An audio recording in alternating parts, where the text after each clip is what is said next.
नमस्ते दोस्तों। आज हम आप पढ़ेंगे interest on general provident fund. General provident fund जो केंद्रीय कर्मचारियों का या राज्य कर्मचारियों का जो कटता है उस पर गवर्नमेंट हमें कितना ब्याज देती है उसके बारे में पढ़ेंगे। पिछली क्लास में हमने पढ़ा कि जो एम्प्लॉय सब पार्ट विड्रॉल नहीं लेते हैं उनके पूरे साल की जो ब्याज है वो कितना मिलता है, ये हमने पिछली क्लास में पढ़ा। आज हम बात करेंगे कि जो एम्प्लॉय विड्रॉल ले लेते हैं उनको कितना ब्याज मिलता है, उसे विड्रॉल का उनके ब्याज पर क्या फर्क पड़ता है, उसके बारे में हम इस क्लास में चर्चा करेंगे। देखिए, आज का जो हमने क्वेश्चन लिया है उसमें ओपनिंग बैलेंस 51,000 रुपये है, मंथली सब्सक्रिप्शन 600 रुपये पर मंथ है, और पार्ट विड्रॉल जो कि एम्प्लॉय ने लिया है नवंबर 2018 में वो है 20,000 रुपये, और रेट ऑफ इंटरेस्ट हमने माना है 8% पर एनम। अब आज की क्लास में हम ये जानेंगे कि 2018-19 में फाइनेंशियल 2018-19 में एम्प्लॉय को कितना ब्याज मिला। तो दोस्तों आइए हम इस क्लास में अभी सीखते हैं कि किस तरीके से ब्याज की गणना की जाती है। जब हम इस एम्प्लॉय की ब्याज की गणना करते हैं तो सबसे पहले क्वेश्चन में जो दिया गया था ओपनिंग बैलेंस उसको सबसे ऊपर लिख लेते हैं, उसके बाद साइड में रेट ऑफ इंटरेस्ट लिख लेते हैं 8% पर एनम। ये हमको क्वेश्चन में दी हुई है। अब हम इसको इसके जो कॉलम्स हैं वो बनाते हैं, टेबल ड्रॉ करते हैं। उसमें सबसे पहला कॉलम होता है मंथ का, सब्सक्रिप्शन का, रिकवरी का, विड्रॉल और आईबीबी इंटरेस्ट बियरिंग बैलेंस। अब यहाँ पर 1 अप्रैल 2018 में जो उनको मार्च के महीने की तनख्वाह जो कि अप्रैल में पेमेंट हुई थी उसका ये 600 रुपये यहाँ जीपीएफ अकाउंट में क्रेडिट हो गया। इस तरह इसका अप्रैल के महीने में जो जीपीएफ का आईबीपी है वो 51,600 हो गया। इस बैलेंस में ओपनिंग बैलेंस में 600 रुपये जोड़ के हम इसको यहाँ लिख देते हैं। इसी तरह ये सीक्वेंस चलता रहता है। मई के महीने की सब्सक्रिप्शन आईबीबी जो आया 51,600, उसमें 600 रुपये प्लस कर दिए, फिर अगले 600 रुपये प्लस करते करते हम इनको यहाँ लिखते हुए चले जाते हैं। अब बात आती है कि इन एम्प्लॉय ने क्या किया, विड्रॉल लिया। विड्रॉल लिया कौन से महीने में, नवंबर के महीने में। कितने रुपए लिया, 20,000 रुपये। तो यहाँ पर इनकी कोई रिकवरी आ नहीं रही थी इसलिए सब में निल है, और विड्रॉल में जब इन्होंने नवंबर के महीने में विड्रॉल लिया तो हमने नवंबर के महीने में इनका 20,000 रुपये का 20,000 रुपये यहाँ नोट किया, और यहाँ जो ये पैसा आया इस पैसे में से 20,000 रुपये माइनस कर दिए। इस पैसे में 55,600 में ये जोड़े और उसमें से 20,000 माइनस किए और इनका जो इफेक्ट है वो यहाँ लिख दिया। तो कितना बच गया, 35,800। अब इसी तरह हमने इसका पूरा टोटल किया, कितना आया पूरे साल की सब्सक्रिप्शन 7200 रुपये।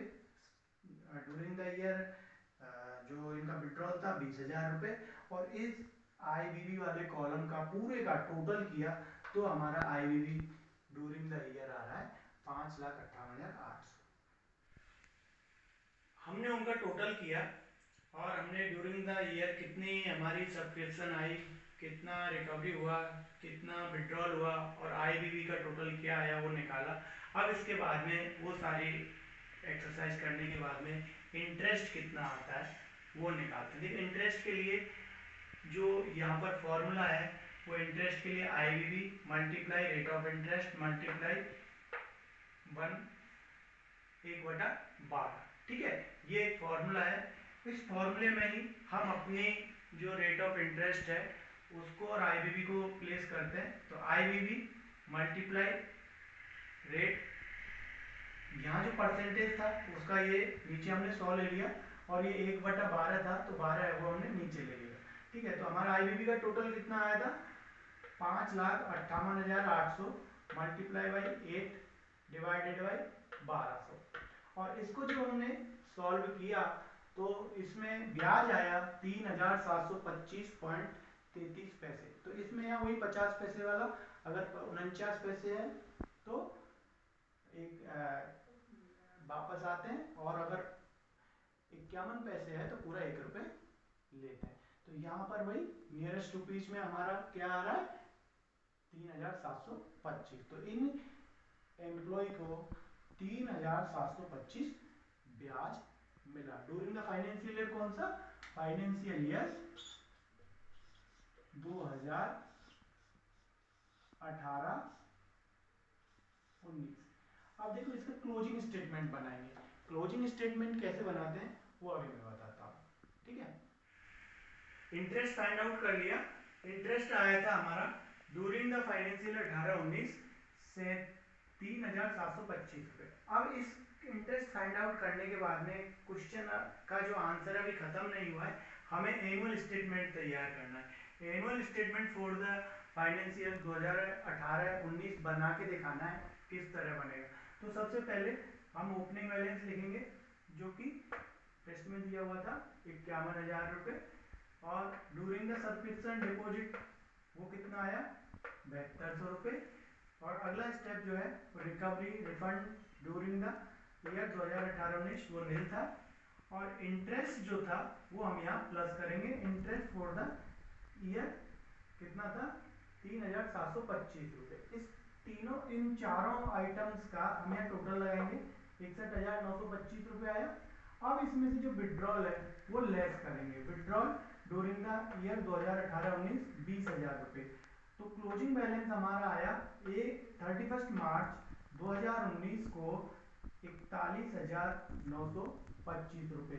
यहाँ तक का हमें एग्जाम में करके दिखाना है। और जब ये तीनों स्टेप करेंगे, पहले आपने टेबल बना करके पूरा मंथ वाइज जो टेबल बनेगी वो दिखानी है, उसके हिसाब से आईबीबी निकालना है। आईबीबी शो करने के बाद में आईबीबी जो इंटरेस्ट का फॉर्मूला है उसमें आईबीबी को प्लेस करके इंटरेस्ट निकाल के दिखाना है। और इंटरेस्ट निकालने के बाद में एनुअल स्टेटमेंट तैयार करना है। और एनुअल स्टेटमेंट में ये सारी चीज शो करते हुए फाइनली आप जब 41,925 जो क्लोजिंग बैलेंस है वो शो कर देंगे, तब हमारा यहाँ पर जो क्वेश्चन है उसका ये आंसर फिनिश होता है। इस क्लास में मेरा पूरा योगदान रहा कि मैं आपको ये बता पाऊँ कि किस तरीके से जीपीएफ का इंटरेस्ट कैलकुलेट करते हैं जब कोई पार्ट विड्रॉल ले लेता है, और उस स्थिति में क्लोजिंग बैलेंस कैसे निकाला जाता है। पार्ट विड्रॉल हो चाहे इसका एडवांस हो, एडवांस की सिचुएशन में रिकवरी आना शुरू हो जाती है, तो वो जो पैसा आता है वो रिफंड रिकवरी में आ जाता है। जब एडवांस लिया जाता है उस स्थिति में किस तरीके से कैलकुलेशन होती है ये मैं आपको अगली क्लास में बताऊं। तब तक के लिए नमस्कार, जय हिंद।